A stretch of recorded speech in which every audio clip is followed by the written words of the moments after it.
This channel does not promote any violent, harmful, or illegal activities. All content provided by this channel is meant for an education purpose only. আচ্ছা, সন্দেশখালী কি তৃণমূলের Waterloo হবে? তাপস রায় বলছেন হতেও পারে। মমতা বন্দ্যোপাধ্যায় কেন সন্দেশখালী গেলেন না, সেই প্রশ্ন তো তুলেছেন তাপসবাবু। আজ মমতা বন্দ্যোপাধ্যায় কিন্তু বলেছেন কয়েকটা ঘটনা হতেই পারে। তার মানে কি এই সন্দেশখালীর মা বোনেদের মারাত্মক অভিযোগগুলোকে জাস্ট শুধুমাত্র কয়েকটা ঘটনা বলেই এখনও মনে করছে তৃণমূল?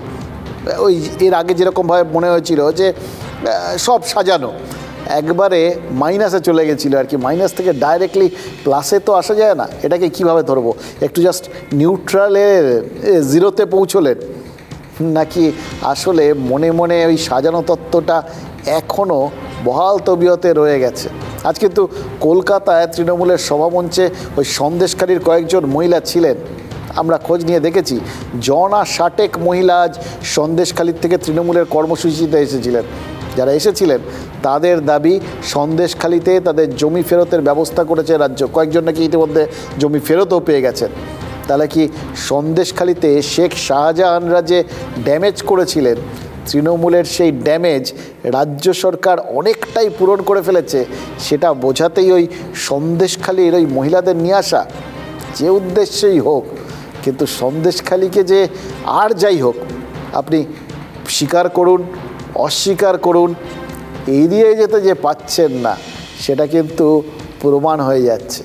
সন্দেশখালী নিয়ে অনেকে ভুয়ো সন্দেশও দিয়েছেন। যেভাবে আপনারা কয়েকটা ঘটনা নিয়ে, হতেই পারে হাতের 5টা আঙুল তো সমান নয়, যদি কোনো কিছু অন্যায় হয়েও থাকে সঙ্গে সঙ্গে আমাদের নলেজে আসলে আমরা সেটা অ্যাকশন নিই। ক্যা পিন্টু বাবু এতনা গুসা কিউ হ্যায়? জিজ্ঞেস করুন, হাতরাস যখন জ্বলছিল আপনারা কোথায় ছিলেন? আমাদের ওখানে যে সমস্যাগুলো হয়েছিল, আপাতত সেই সমস্যাগুলো সব সমাধান হয়ে গেছে। আমাদের যে জমি জায়গার যে সমস্যা ছিল, সেই সমস্যা দিদি এত দ্রুত কাজ করেছে, সেই জমি জায়গাগুলো আমরা অনেকেই ফিরে পেয়েছি। তার মানে কোনো অত্যাচার করতো না তো আপনাদের উপরে? হ্যাঁ করতো। যেটা বলেছে এত দূরই না দিদি, সব ভুল লোটানো হয়েছে।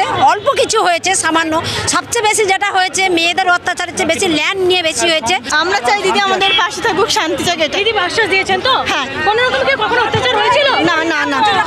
দিদিকে তো তুলে তোমাকে ডাকি দাও। সন্দেশখালীতে মুখ বাঁচানোর জন্য যা যা করা দরকার মমতা বন্দ্যোপাধ্যায় করছেন, কিন্তু এইভাবে মুখ বাঁচবে না। যাদেরকে নিয়ে এসেছেন তাদের প্রতি সম্মান রেখেই বলছি, তাদের হয়তো সন্দেশখালীতে কোনো অসুবিধা হয়নি, তাই হয়তো মমতা বন্দ্যোপাধ্যায়ের পাশে হাঁটবেন।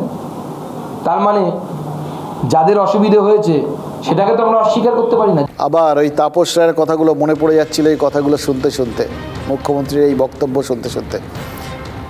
একটা সময় সত্যি সত্যি তো ঝড় উঠেছিল জানেন তো, যখন এই বামফ্রন্টের সময়, বামফ্রন্ট সরকারের সময় জ্যোতি বসু মুখ্যমন্ত্রী, যেটা বলছিলেন তাপস রায়, তখন ওই বানতলা নিয়ে এরকম তো কতই ঘটে, এরকম টাইপস একটা বক্তব্য ছিল, এবং সেটা নিয়ে লোকজন চরম সমালোচনায় মেতে উঠেছিল।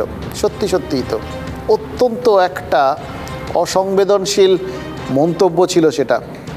আজকে যে মন্তব্যটা শুনলেন, সেটা কি কোথাও গিয়ে টাচ করে গেল সেই জায়গাটাকে?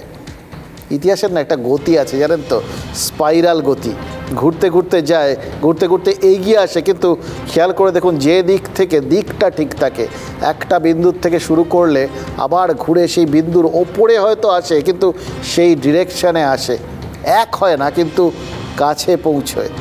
সেই একইভাবে কোথাও গিয়ে ওই সংবেদনহীনতা সেটা ফিরে এলো কি?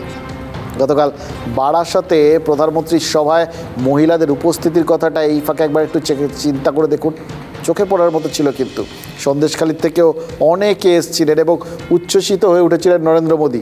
কি বলেছিলেন? বলেছিলেন বাংলার মহিলারা এবার তৃণমূলকে হারাতে সংকল্প করেছেন।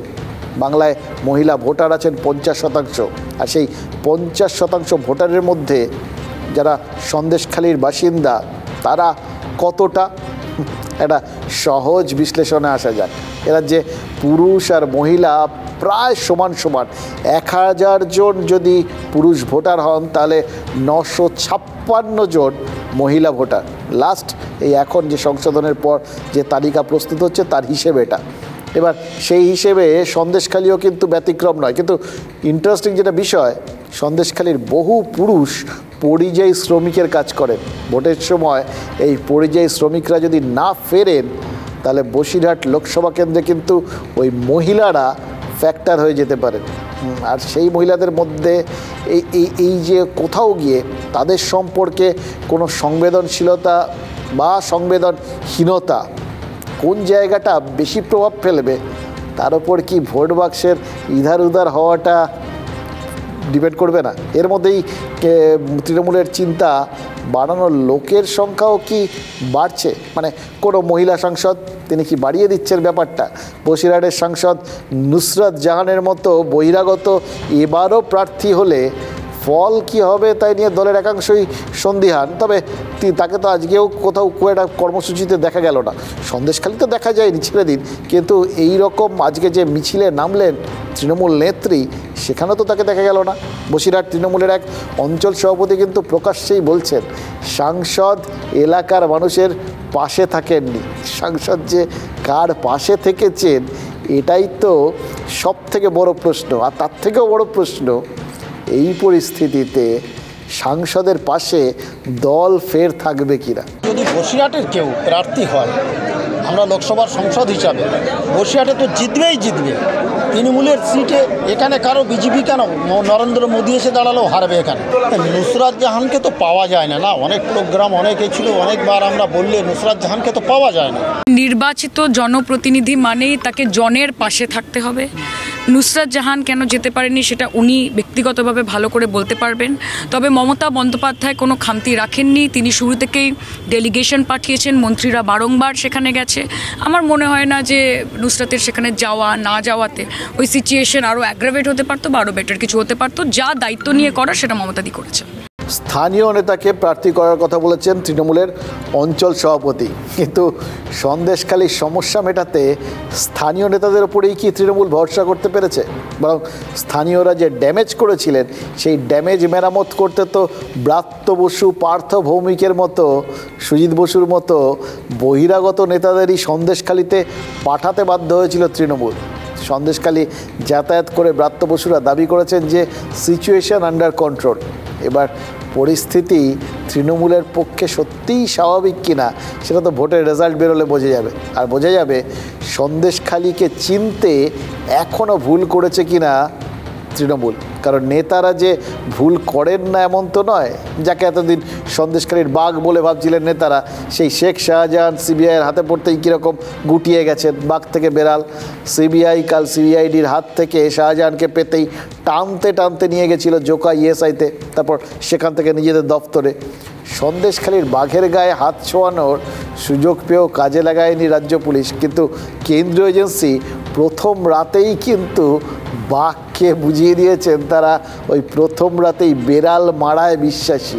তারা ছুলে কত ঘা সেটা বাঘ হয়তো বুঝছেন, কিন্তু সন্দেশখালি ছুলে কত ঘা সেটা কোন রাজ্য বা রাজনীতির কোন দল বুঝবে, বা গোটা দেশের সামনে কত বড় একটা উদাহরণ হয়ে থাকবে সেটা কি এত সহজে বলা যাবে?